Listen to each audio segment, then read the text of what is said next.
Kehilangan data akibat serangan hacker di Indonesia telah menjadi perhatian serius belakangan ini. Banyak perusahaan dan lembaga pemerintah yang mengalami kerugian finansial yang signifikan akibat pencurian data.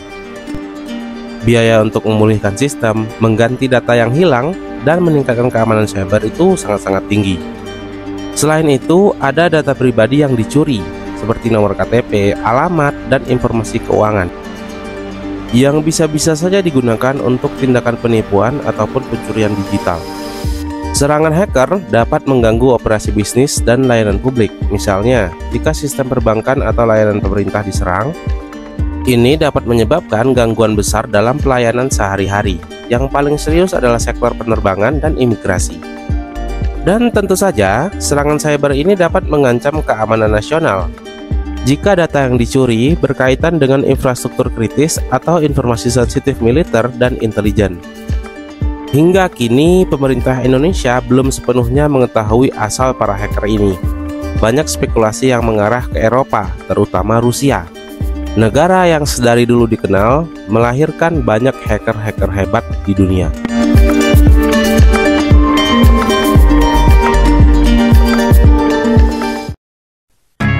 Tidak habis-habisnya kalau ngomongin tentang Rusia. Sebagaimana yang dilaporkan oleh The New York Times, Rusia tengah melakukan pendefinisian ulang soal perang. Jika dulu, sebelum Uni Soviet runtuh, perang diterjemahkan dengan unjuk kekuatan senjata, dari mesin tempur hingga roket. Namun kini, di bawah komando Vladimir Putin, perang adalah unjuk kekuatan di dunia maya. Hal senada juga diungkapkan oleh Panglima Militer Rusia, Jenderal Valery V. Gerasimov. Menurutnya, selepas Perang Dunia I dan II, serta Perang Dingin, dunia memasuki non-linear war, dan medan perangnya adalah dunia digital. Alih-alih membawa senapang, prajurit di zaman ini membela negara dengan menggunakan komputer, laptop, dan smartphone.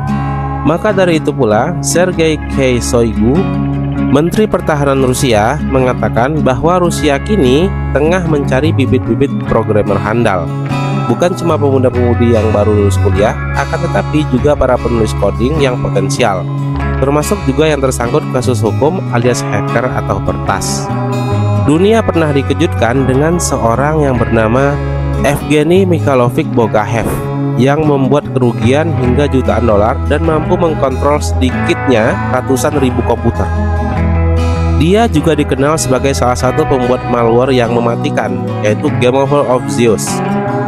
Nama lain seperti Vladimir Leonidovich Levin yang berhasil membobol Citibank Amerika, Igor Kolovov yang berhasil mencuri data miliarder Amerika, dan Yevgeny Bogachev yang mendapatkan puluhan juta dolar dari pencurian data pemerintah Amerika. Ini Amerika ya, dengan segala kecanggihan sistemnya, bukan Indonesia. Kalau Indonesia mah. Nah, ngehack instansi bukankah harusnya lebih sulit? Gua nggak butuh waktu lebih dari 5 menit. Ngehack instansi lu butuh cuman nggak lebih dari 5 menit. Ya lu tinggal pilih instansi mana. Wih, banyak nih kalau mau. Halo semua, selamat datang kembali di Nas Creatify bersama saya Novel Asidik. Jangan lupa subscribe dan tonton videonya sampai habis agar pengetahuan kita bertambah dan berkelanjutan. Secara umum, jika Amerika Serikat dikenal sebagai pencipta teknologi dan China sebagai negara pembuat perangkat keras, dan India yang dianggap sebagai negeri tempat para penulis coding berasal, Rusia berada pada sisi yang sebaliknya. Bukan cuma membangun, tapi Rusia adalah negeri tempat lahirnya para cyber dunia. Vice melaporkan, Rusia adalah negeri yang tertuduh yang melakukan peretasan 500 juta akun Yahoo pada tahun 2014, pencurian 160 juta data kartu kredit milik warga Amerika, sekaligus negara tempat lahirnya 75% dari semua ransomware yang pernah ada di dunia. Tercatat, 2 dari 5 penjahat cyber yang paling dicari oleh Amerika Serikat adalah orang Rusia. Lalu, 1 orang dari sisa 3 itu berasal dari Latvia, negara pecahan Uni Soviet. Sebab itu pula, mengapa jika Amerika Serikat punya Mark Zuckerberg dan India memiliki Sundar Pichai, Rusia justru menghadirkan Evgeny Mikhailovich Bogachev, seorang hacker yang sudah bertahun-tahun menghuni daftar orang paling dicari atau most wanted-nya FBI. Nah, dengan lengkapnya fasilitas di negara Amerika dan hebatnya China dalam pembuatan perangkat keras di dunia, tentu kepintaran India dalam membuat bahasa pemrograman. Mengapa para hacker-hacker hebat justru berasal dari Rusia? Vitali Kamluk, seorang peneliti keamanan cyber, pernah mengatakan, jika Anda melihat kuantitas serangan malware, China, Amerika Latin, dan Eropa Timur pasti memimpin. Namun, jika berbicara soal kualitas serangan malware, Rusia adalah jawaranya.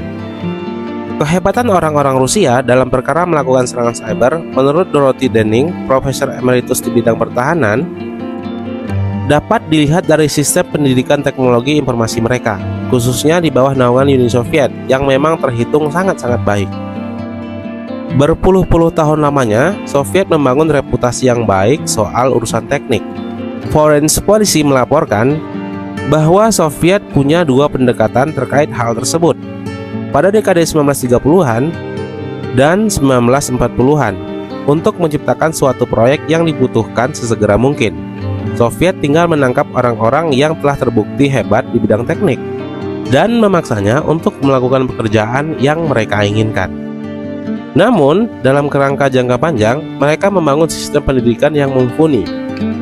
Bryn Simon dalam papernya yang berjudul Polytechnical Education in Soviet Schools menjelaskan, semenjak 1950-an merujuk pemikiran Stalin, suatu saat masyarakat Soviet harus memiliki kemajuan sosial budaya yang akan menjamin semua anggota masyarakat memiliki kemampuan fisik dan mental yang pada akhirnya tiap orang Soviet memiliki kebebasan untuk memilih pekerjaan mereka.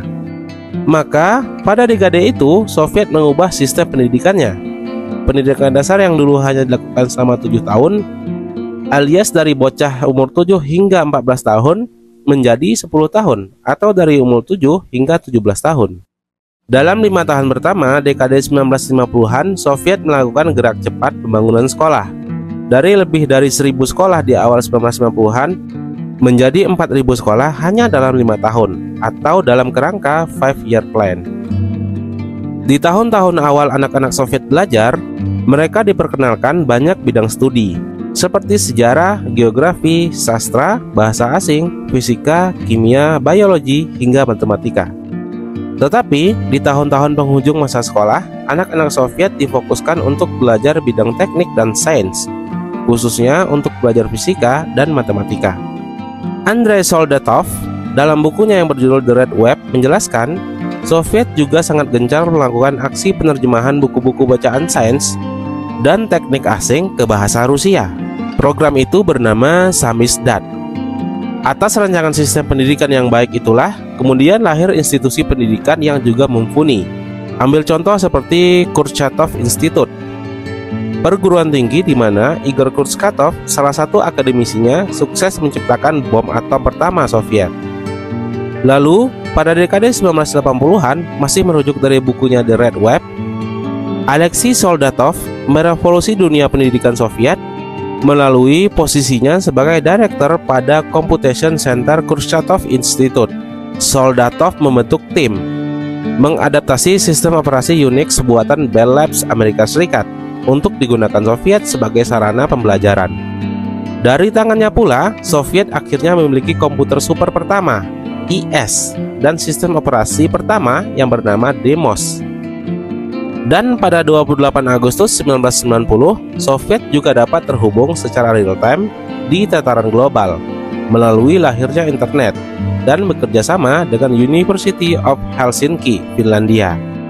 Hingga kini, sistem pendidikan teknik ala Soviet, khususnya teknologi informasi, masih terjaga dengan baik, khususnya di Rusia. Bahkan, analisis The College Board menyebut Rusia lebih baik daripada Amerika Serikat soal pendidikan komputer. Di Amerika Serikat, antara 2005 hingga 2017, terdapat 270.000 murid di sana yang melakukan ujian ilmu komputer atau Computer Science Advanced Placement. Sedangkan di Rusia, ujian yang sama dilakukan oleh 600.000 siswa. Sayangnya, meskipun Uni Soviet memiliki sistem pendidikan yang mumpuni, negara federasi ini mengalami keruntuhan. Saya juga pernah bahas di konten sebelumnya.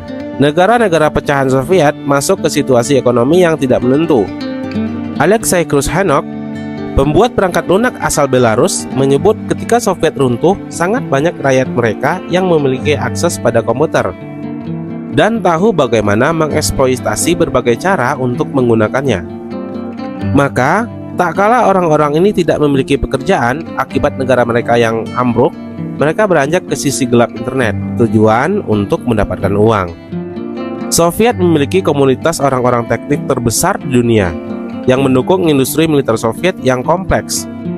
Ketika mereka sekarat, mereka masuk ke bisnis hitamnya dunia maya, seperti menciptakan spams, malware, dan menjual video porno. Secara umum, sebagaimana yang dilaporkan oleh Reuters, lantaran memiliki pendidikan yang baik dan penegakan hukum yang lemah, maka bagi ex-warga Soviet, khususnya Rusia, mencuri uang dari jalan sesat di dunia maya dianggap bukan sesuatu yang mengkhawatirkan. Nah, dengan pemahaman itulah lahir para hacker-hacker handal dari negara Tanah Merah ini. Hingga kini, pemerintah Rusia masih memanfaatkan jasa para hacker ini melalui Sukhwardonsense, angkatan bersenjata mereka. Dan atas alasan inilah, komunitas digital dunia memang patut merasa terancam dengan serangan-serangan maya dari Rusia ini. Beberapa kasus besar yang pernah terjadi adalah pencurian uang senilai 10,7 dolar Amerika Serikat oleh Vladimir Levin pada tahun 1994. Penyebaran malware Zeus oleh Evgeny Bogasev pada tahun 2006 dan dugaan penyusupan pada sistem pemilu Amerika Serikat tahun 2016 oleh hacker Rusia. Ini menegaskan bahwa ancaman dari serangan cyber tidak hanya merugikan secara finansial, tetapi juga mengganggu stabilitas politik dan keamanan global.